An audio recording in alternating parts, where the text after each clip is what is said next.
घालवीत निघाली माझी मैना चांदणी शुक्राची,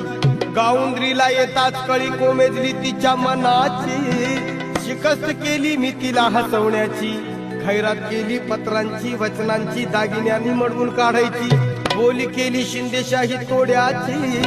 अन साज कोल्हापुरी वज्रटिका गळ्यात माळ पुतळ्याची, हे कानात गोखर पायात मासोळ्या, हे कानात गोखर पायात मासोळ्या, दंडात पिळण नाकात नथ सरजाची, परी उमलली नाही कळी तिच्या अंतरीची, अन छातीवर दगड ठेवून वाट धरली होती मी मुंबईची, मैना खचली मनात, मैना खचली मनात, ती हो रुसली डोळ्यात नाही हसली गालात, आज उंचावून उभी राहिली माझ्या जीवाची होती या कायली, हे माझी मैना गावाकडे राहिली.